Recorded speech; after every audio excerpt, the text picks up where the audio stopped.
Good afternoon. My name is João Paulo Sineker. I'm the Deputy Director of CBPF, and I'm actually working in a project of quantum technologies. And I'm here with Chris Coleman from Quantum Insider and Resonance in Canada. And he's working close to a project in Distrito Cantareira. So welcome, Chris. We are here to make a talk about quantum technologies in Brazil, in the world. So how are you? First off, thank you so much for having me here today. I'm really good and very excited. It's my first time in Rio and also Brazil. And I must say it's a very great atmosphere here today. I'm super surprised to see the level of diversification around different technologies, not just quantum, but also to learn a little bit more about what's happening in this ecosystem. And there's actually a lot of quantum activity, and I'm really excited to see how this can develop. Well, Chris, as you know, because we spoke a little bit before, Brazil has a very high tradition and long tradition in working with quantum technologies and information and so on since the year 2000 or more than 20 years, no? But it's your first time here seeing this environment. And I think you can help us perhaps to understand in your point of view and point of view of Canada and other environments you have contact with, how is your view of the state of the art of quantum technologies today, and what are your ideas that you can bring to us here in Brazil? This is a really good question, and it's very layered and maybe even controversial, because I think it depends on who you ask about these different topics.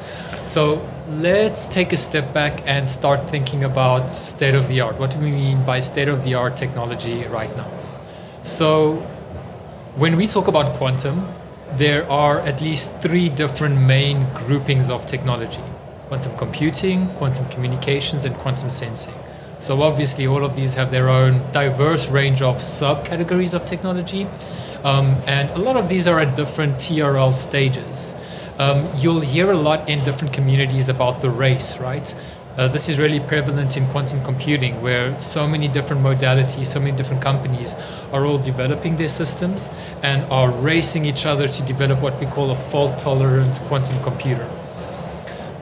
This is a system that is fully error-corrected. We say logical qubits of a certain number. So that's a hot race, and it's happening right now. It's really interesting to watch how that evolves, and actually that's something that my team at Quantum Insider are actively involved in. We do a lot of benchmarking research, understanding what's happening with the quantum roadmaps, so looking at the individual companies and trying to understand and disentangle what their roadmap looks like. When do they expect to have a certain scale quantum computer? One thing I can tell you that's really interesting about the quantum computing aspect right now, there's been a lot of change over the last couple of years. When I say that, I mean the technology is maturing quite rapidly. We used to talk about things like physical qubits. This is just how many qubits you have in your quantum processor. These are very noisy. There's lots of errors involved in those. Over the last few years, we've actually made quite a lot of technological progress in terms of developing error correction techniques that can eliminate these errors, or at least allow us to deal with them, so that we can do more useful types of computing tasks with these systems. When you look at the roadmaps, all of them now feature error correction protocols, or at least strategies for that. And also, what's really interesting to see unfold is the metrics that we use to compare the different quantum computers are now all error-corrected logical qubits. In terms of state of the art, at the moment, we are probably around the 100 physical qubit level with fidelities of a certain amount. What we see most of the quantum computing companies target is around 100 to 200 logical qubits by the end of this decade, so around 2030. And it seems that this is in agreement across most of the different technologies, few hundreds, let's say, if that's possible. Okay. And of course it depends on which companies you speak to, because they all have different technologies and they are quite different in what they can do and how they operate. That's on the quantum computing side. Quantum sensing, quantum communications, this is also evolving quite rapidly. Quantum sensing is probably the technology that has the nearest term applications. We're talking about single or small scale devices that are currently being piloted for various applications. Everything from graviometers, accelerometers, they're using them in dual-use technologies like in submarines, in GPS-denied environments, also to track the magnetic sphere of the Earth. So in space we already have these sensors. This is happening right now. It's being tested out. Okay. The quantum networking, quantum communication side is also evolving quite rapidly. I must say, I think here that the capacity and bandwidth of these systems are still quite limited. But what's interesting here is that we are seeing these technologies already being tested out in metropolitan-wide infrastructure. So this is one of the areas where we see the quantum tech is starting to be accommodated by telcos, municipalities that want to know a little bit more about adopting and exploring quantum tech. So the first part of your question, what is the current state of the art? It depends what technology you're talking about, but I think the main point that I'd like to drive through is that quantum is happening right now, and we are already seeing the first examples of adoption in many different areas and for many different things. Okay, thank you very much. As you mentioned, and as I mentioned before, Brazil has a very robust academic level network and environment for quantum technologies, laboratories, and so on, doing all these kind of technologies that you mentioned: quantum sensing, quantum communications, and quantum devices for quantum computing and other metrology, for instance.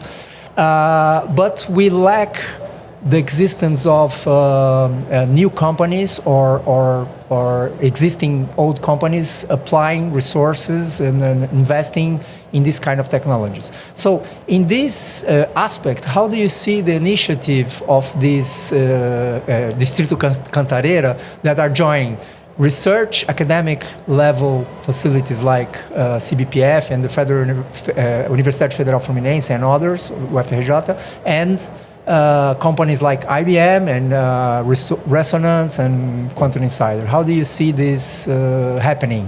Yeah, this is another really good question. And, before I start speaking a lot, I just want to say I think that this is a difficult thing to do anywhere. Company formation, especially with disruptive emergent technologies that are coming out of research labs most of the time, it's a difficult thing to do, especially when it's unclear exactly where you are applying the technology and when the technology still has to be developed. As I mentioned, a lot of these roadmaps, we're still busy building this tech out. So there are a lot of challenges around that. On top of it, the adoption piece is complex. Quantum technology is somewhat esoteric. People hear it and they think, oh, this is so sci-fi. Like, what is quantum? What do you mean by this? Teleportation, entanglement, and superposition. All of these kind of spooky kind of scenarios. So what we see is even at the industry level, your enterprise users don't always have the awareness or the understanding of what quantum is or how it can affect their business. So, I think that this is a really interesting point. And as you rightly put out, Brazil does have historically a lot of quantum relevant research. Some of it is directly quantum tech development. Mm-hmm. Some of it is adjacent to quantum tech and seen as enabling. Okay. And where we have seen a lot of success in company formation and at least the commercialization aspect is when you have dedicated strategies. Sometimes it's infrastructure related, sometimes these are driven by economic zones. And I think Niterói and Distrito initiative that we have right here in Niterói is a really great example of this, because you need champions, you need leadership that actually understand the opportunities around the technology. Okay. They understand your local asset base and what technologies are being developed, and they start making the links to potential infrastructures to help build up the technology, as well as that end user pipeline, and start catalyzing those discussions that you need to have to elevate the awareness of your potential end users. I just want to also highlight that Niterói and Rio is actually really interesting for a number of reasons. We have quite robust quantum technology research that's happening right now. we have a lot of innovation thanks to initiatives like Distrito.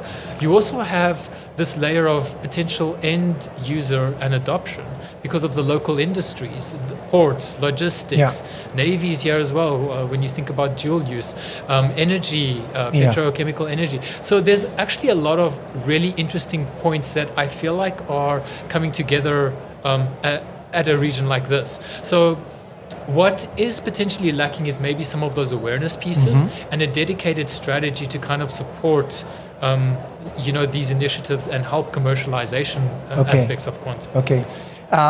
Thank you. I think I agree with you with many of the points that you made. One question that you mentioned about this awareness and spooky things, and people get much more like it's happening with AI. One concern of people and governments as well is security, because quantum technologies sometimes are put as a tool to decrypt some information that should not be decrypted or deciphered or so on. So what is your point of view about this thing? Do you think how regulations come to this point, and what we can do about this?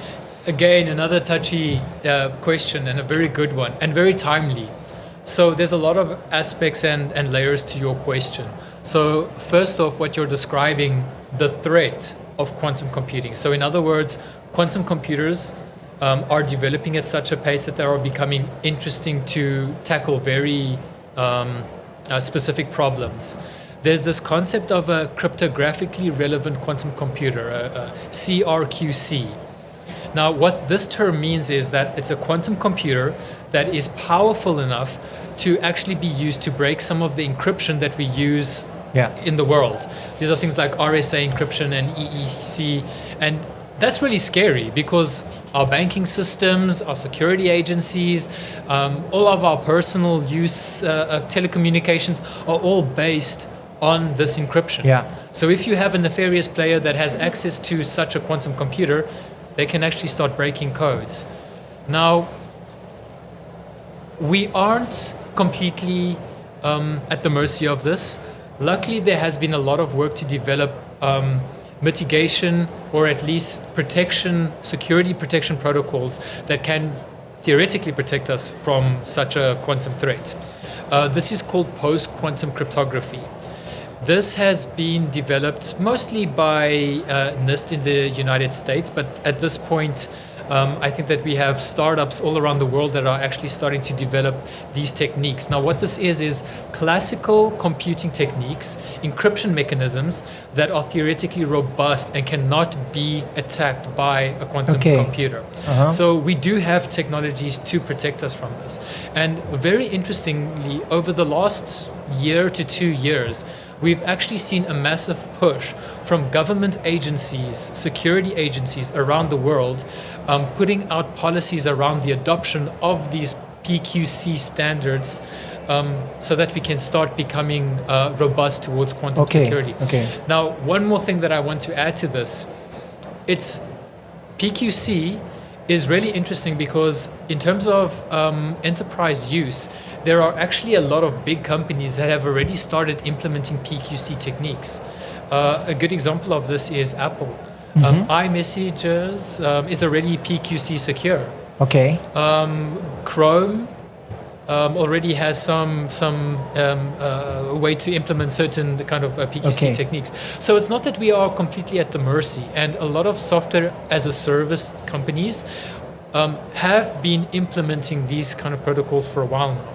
The question, I think, is where exactly the threat lies, who is going to have access to these quantum systems, and it's a really good question. So again, it's very layered, but there's definitely a risk, and this Q-Day concept is most definitely a serious thing that we need to consider. But luckily, governments are aware of this, and we already have at least the first trickling in of PQC secure.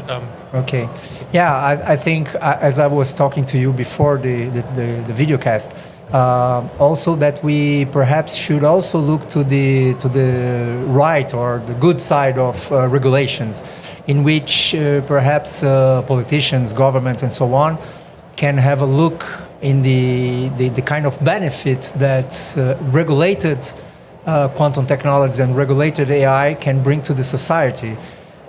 So this is a regulation not to punish the bad guys, but to promote the good ones, to see how this technology can help people to get less diseases, to have solved problems faster, and that's it.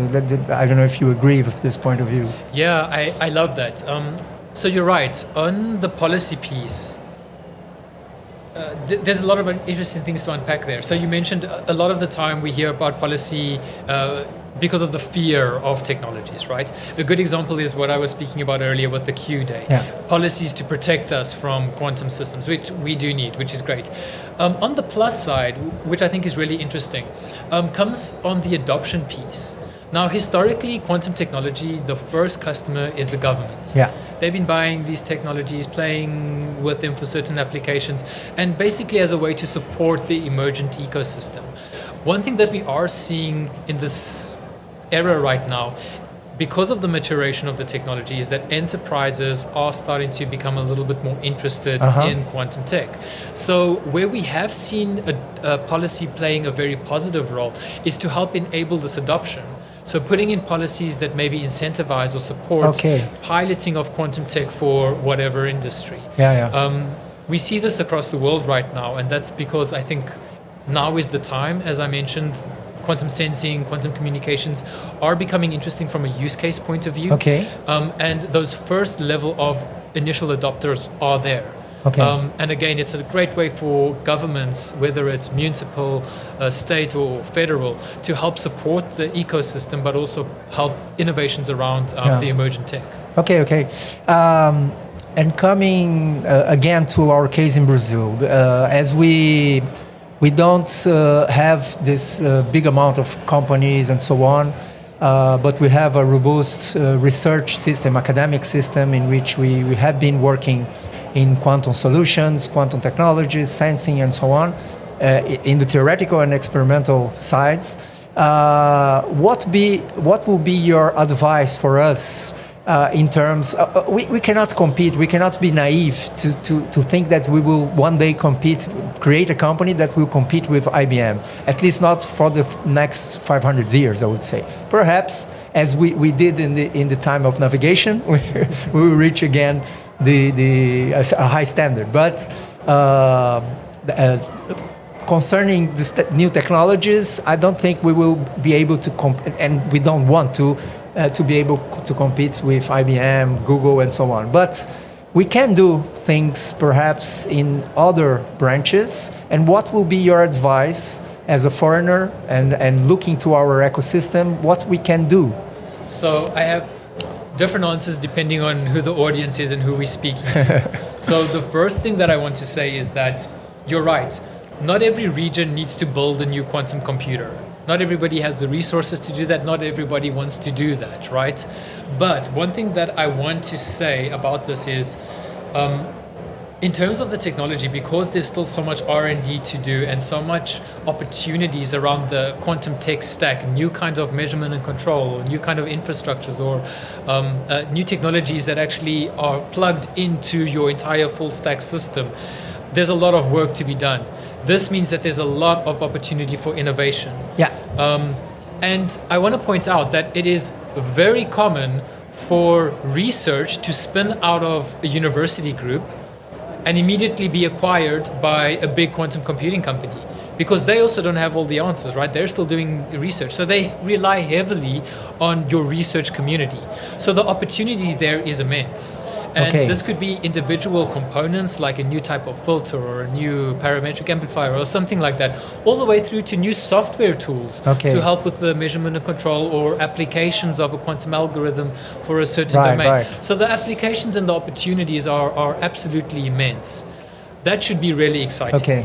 Now, what I think is a really good play or advice that I would give to a region like this, and again, this is where I say that depends on who the audience is. Let's think about this from top down.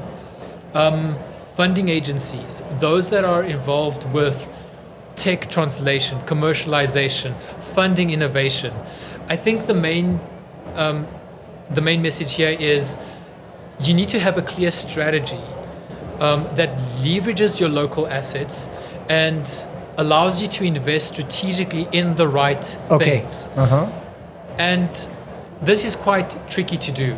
And sometimes we see governments getting this wrong because quantum is so diverse. There's so many different things that you can fund. There's so many different technologies. There's so many different research components and end use cases and things like that. So it's really tricky. Sometimes it involves infrastructure. Sometimes you need more fabrication. Sometimes it's measurement and control, or a combination of these things. So I think the strategy from federal or state level needs to be very clear around what they want to achieve and how their funding is actually impacting the innovation that's coming out of your universities and your research ecosystem. Yeah. Then, if I'm speaking to researchers, students, entrepreneurs that are looking at all these different innovations, I think my main message here is the quantum world is actually really small. We are very limited in the number of quantum companies around the world. Yeah. Everybody is looking for a really good idea. And as I mentioned, there are so many opportunities for you to plug into the quantum ecosystem and actually play around and develop something. I would also say that because the community is so small and so emergent, it means that access to really interesting people is very possible to do. So I think that globally there's quite a lot of support in getting an interesting idea out to the market. What is needed, however, is the support structure that helps you do that. And going back to Distrito and the innovation that we're seeing here in Niterói, I think it's a really great story because part of this is actually leaning into an infrastructure that brings together different players, can also maybe connect with funding agencies and funding sources, plus your universities, and this nexus, I think, is really valuable. So it's always about community. What are the assets in the community? How do you bring them together, and how do you start spinning out some of those innovations? Yeah, I agree totally with you. I think this is a very good. I think I'm coming more from the university academic level, as we spoke before. I know that you also have a foot on the university, but you work in a company. I never worked in a company. But I guess the what you mentioned about bringing interesting ideas has to do with the creativity that is traditionally born in university, because university is an environment in which creativity is flourishing every day. And sometimes even a very naive idea can end up decades afterwards in a very good company or giving a lot of jobs and so on. And so I agree with you. And I agree that this joint, these activities of the Cantareira Distrito, in which bringing companies like IBM or like your Resonance and the universities and research facilities like CBPF, it's a very good way to promote these nice ideas, no, and to incentivize young people to perhaps create a good company. I think we are in the same page in this. Yeah, I think the only other thing that I would add to that, and that's a great recap, is it's a cultural thing, like what you're speaking about. This entrepreneurial spirit, you don't see it everywhere. The interesting thing is that I'm seeing and hearing a lot of it here. So that's already a great asset because you have the mindset, you have the people that want to do something. It's now about what is the support, how do you start incubating, how do you start accelerating that, what are the programs that allow that entrepreneurial spirit to kind of flourish. So it's really nice to see the vibe here and interact with people because you have it. We can speak about this in other days or in the future, but the regulation environments in Brazil for innovation is very well established, and but sometimes the research academic side is a little bit afraid of it. Sometimes there is this perhaps romantic or childish vision that innovation will, let's say, remove funding from the basic science, and most of the time is the reverse. Basic science are bringing good ideas, and innovation are bringing good outputs that will finance the basic science again. So I don't know if in Canada it's like this or your experience around the world, but I guess as far as I know, in many other very well established, like Oxford, that was centuries of existence, they are looking to the innovation nowadays. I mean, the academic structures, they are not looking for basic science as the only thing that we should do, but innovation as well. So what is your view about this? This is, again, a really good question, and I think there's a lot to unpack there. And I said this in the beginning.